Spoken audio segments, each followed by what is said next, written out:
In my last video, I showed off my custom gaming PC built inside a vintage Macintosh case. If you haven't, you should watch that first, because here, I'm going to walk through the actual build process. To start, this is my first PC build, and also my first time even seeing one of these old Macs up close.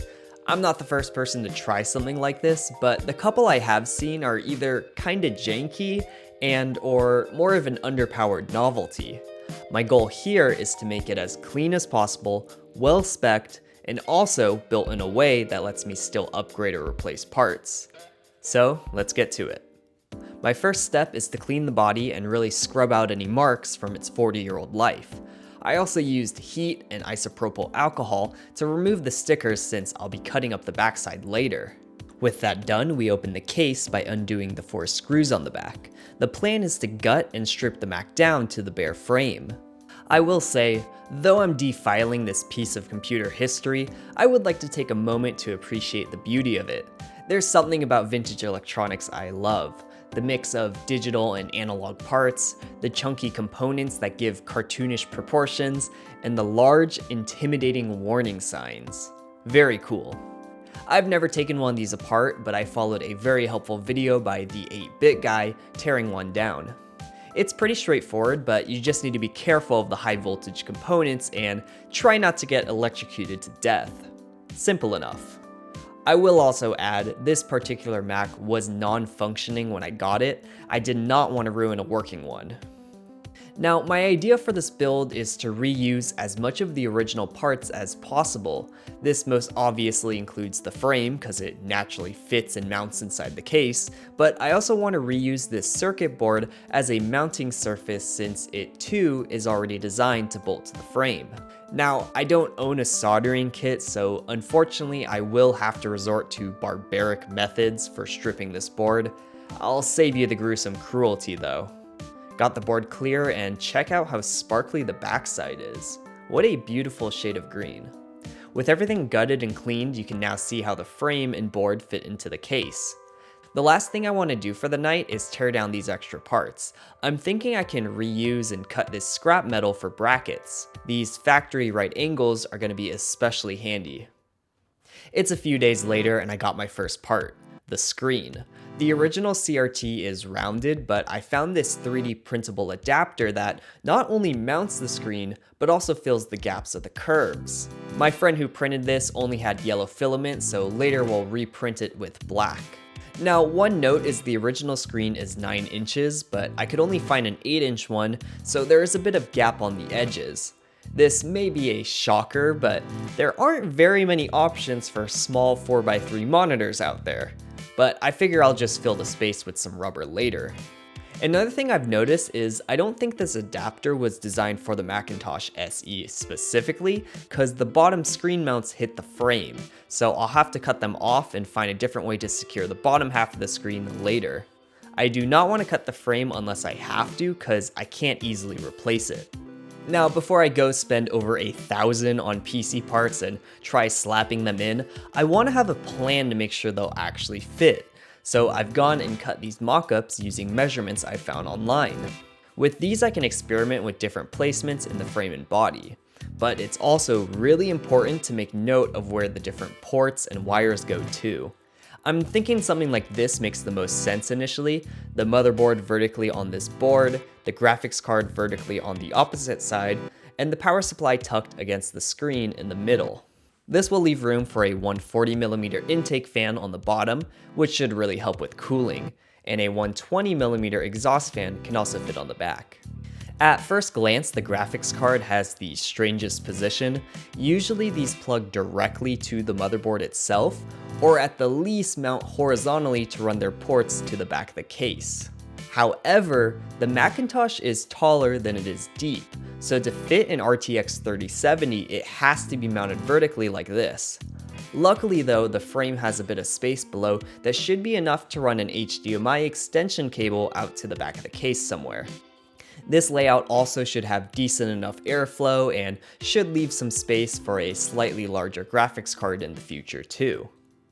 A few more days have passed and my PC parts have arrived.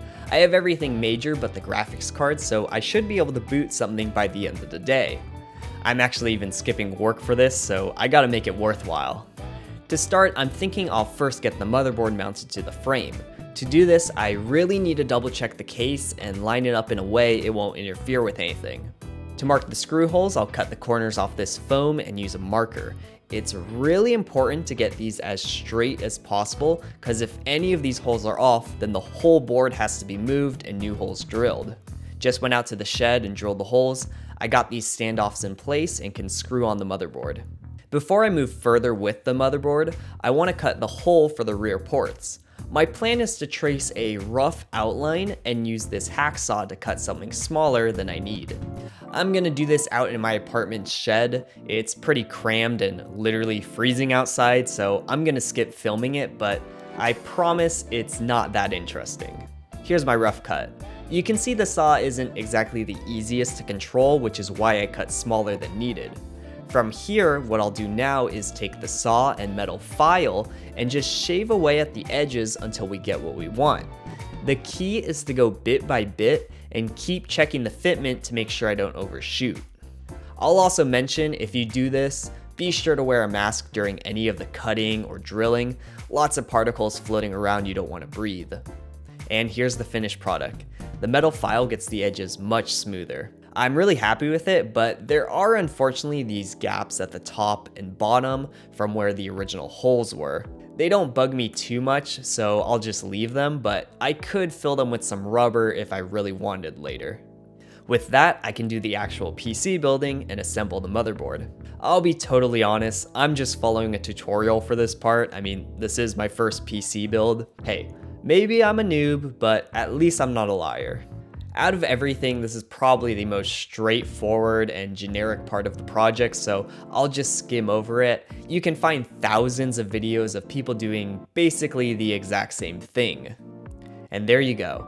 There's our little starter computer.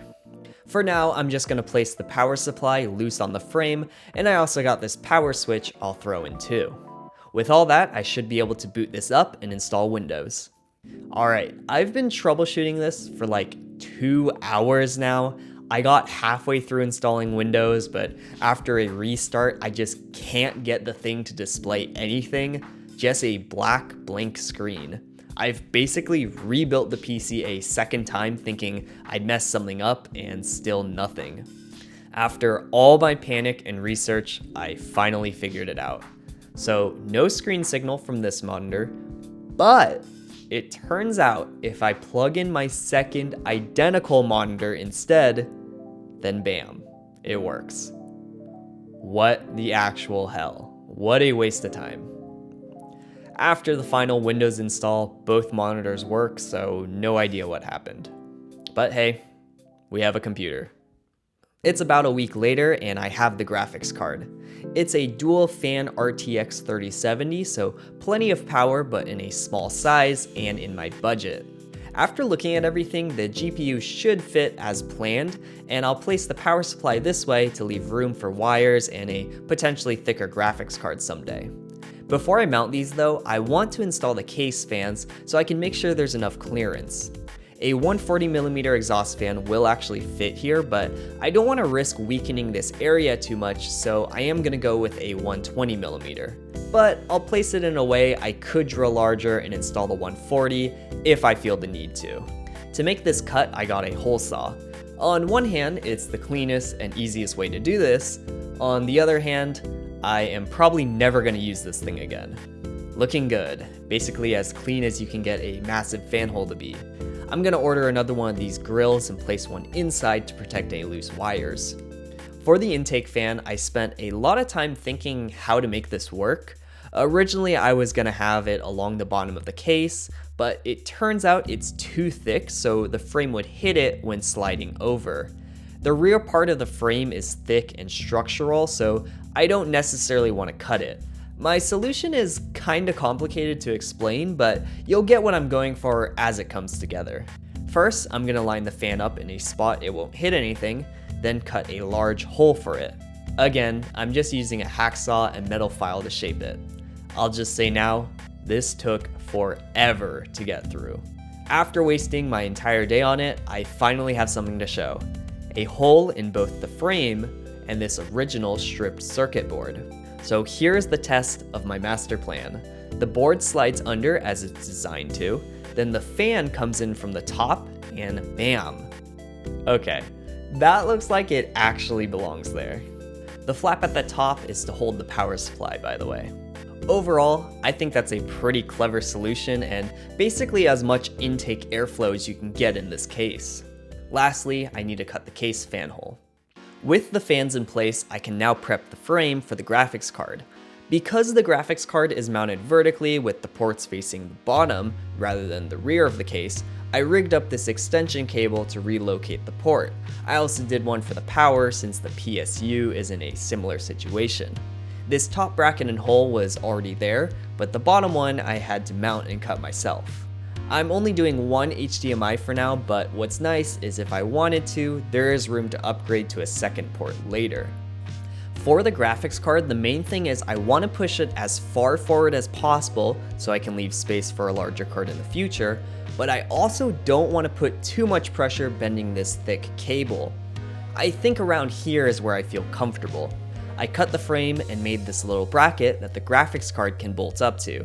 It's a very simple plate with a right angle and bolt hole. There is also a little spot for another bolt on the opposite end. The last major component that needs mounting is the PSU. I cut these simple little brackets and marked drill holes in the frame. The real clever part though is the fact this top plate serves a dual purpose. It holds the PSU in place, but also supports the bottom of the monitor via the VESA screw holes. If you remember earlier, this has been free hanging due to some clearance issues with the 3D printed adapter. I told you I'd figure something out. And with that, all the main PC components are accounted for. All that's left is some bonus stuff, then I can get this crap off my floor. One idea I've had since the beginning is to put an SD card reader and USB-C port in the original floppy disk slot. When I ordered a USB-C header, it came with this plate that I believe would mount to the accessory port on the back of a normal PC case. Considering I already have it and it's cut to fit the USB-C, I'm gonna try to repurpose it here. I really don't want to drill into the front of the plastic case, which doesn't leave a clear and easy mounting option. However, the bracket has this ever so convenient bend that happens to line up with this fold on the metal frame. You can't even make this stuff up, like what luck. The other end will need something to support it to keep it from bending inward, but I'll figure that out later. I got this USB SD card reader. It's the smallest one I could find and just about fits here. To hook it to the motherboard, I got a regular USB header and shaved one side down to fit flush against the wall. I don't have any good way to cut this thin of a line, so I tried to drill a line of holes, but it's obviously not looking great so far. A few more and looks even worse. Sometimes I even surprise myself. From bad to worse to good. I'll admit it's much wider than I'd like considering how thin an SD card is, but this was the thinnest I could get my file to fit. Next, I'll do a few coats of black paint to blend in. One thing I've been really unsure about from the beginning is what to do for the power button. There aren't many PC power buttons for sale cause, well, all cases just come with one. This silver one was the best I could find, but it's just chunky and doesn't match the Macintosh at all. I could hide it on the back, but it'd be much more convenient on the front. Though even hiding it under the chin, I still hate it. However, while working on the floppy disk slot, I realized there's some room on the side for a small power button.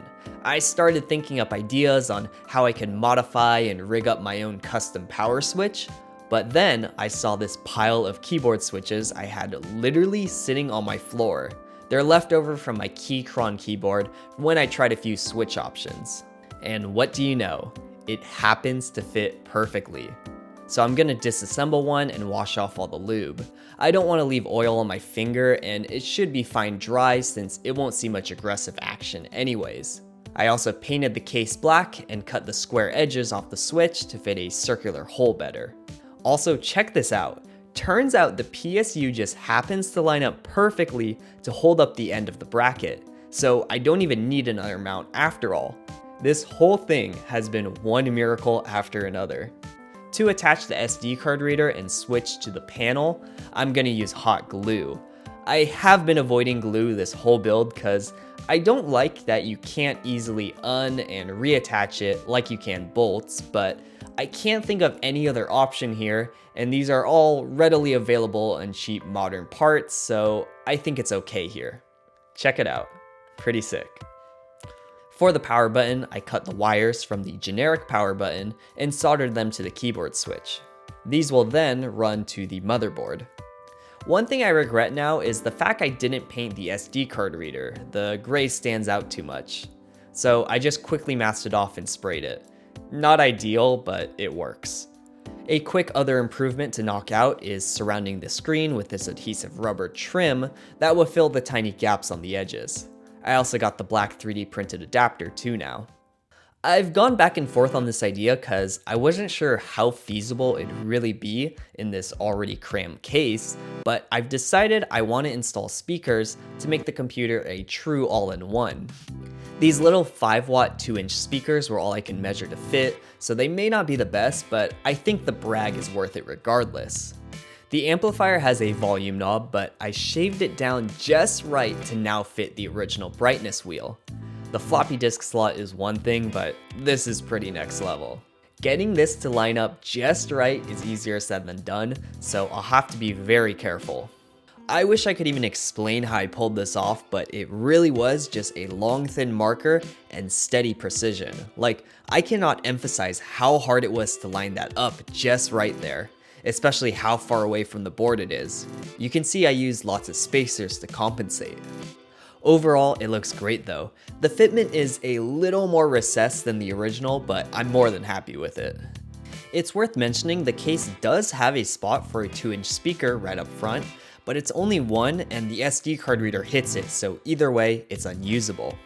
The only possible spot I can fit these is down below in front of the fan. They just barely fit. This is mildly embarrassing, but I really didn't want to buy a third hole saw, so I tried to cut these by hand and well, they came out pretty ugly. Thank God they're inside on the bottom and won't be seen though. I have these spare power plugs from another project that I've installed on the wires, which should make the final assembly easier than routing the cables all the way to the amp every time. Rather than cutting large holes for the speakers under the case, I'm gonna make a grill by carefully measuring small holes and drilling them out. Pretty damn good. The last bit is to hook the amp to the motherboard. To do this, I got this audio interface. It also has some USB ports which can power the amp. Also, I haven't mentioned it yet, but I got these low-profile Wi-Fi antennas. The original ones are huge and stick up past the top of the case, or if angled down, block the ports. I'm sure these new ones have less reach, but I'm basically next to the router anyways. We are finally at the point where all the internals are sorted, and now all that's left is to restore the actual case itself. Old white and gray plastics like this naturally yellow over time, but there is a method referred to as retrobrighting that helps restore the original color. The yellowing isn't terrible on this, but I definitely would prefer a lighter and cleaner gray. The other thing is there's this spot where some tape must have been for years and shows the original color underneath. So I'd like to even this out if possible. To start, I got this tub I'm gonna fill with hydrogen peroxide and water. This is a huge piece, so it's gonna take a lot of liquid. To help fill some of the empty space, I got this jug I filled with sand. I'm going to use 3 gallons of 12% hydrogen peroxide and then fill the rest of the tub with water. The peroxide is about $30 a gallon, so it's not practical to purely use that on such a large piece. I also got these reptile heat lamps to give some UV light and heat, which should activate the chemical process. For good measure, I'm gonna wrap everything in foil too. Now, most people do this with a purer mix and out in the hot and bright sun, all of which greatly speed up the process. Considering I'm in the middle of Washington winter, this is the best I have to work with.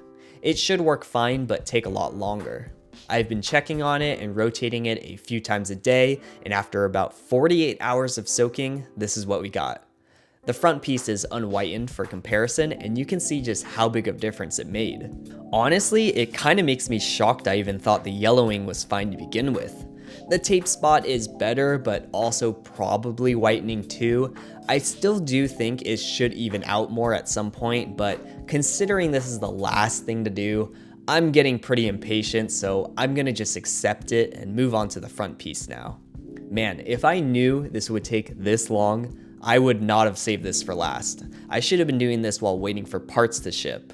The suspense is killing me. Another 2 days later for the front piece, and here's the finished product. It looks great. The inside has this special coating that has begun to dissolve off from the chemicals.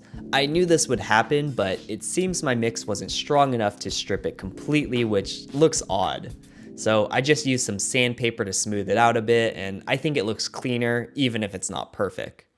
Well guys, it's been a very long journey.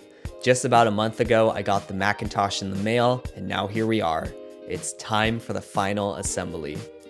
First, I'll connect the front panel to the frame, the screen to the face, and the face to the frame. I also got these right angle cables for the monitor, which should keep things tidy. Next up, the power supply mounts in while also securing the monitor and front panel. The power cable is also then routed to the back. Lining up this main board is pretty tricky since the motherboard, audio interface, and amplifier have so many wires and the volume knob that all needs to fit just right.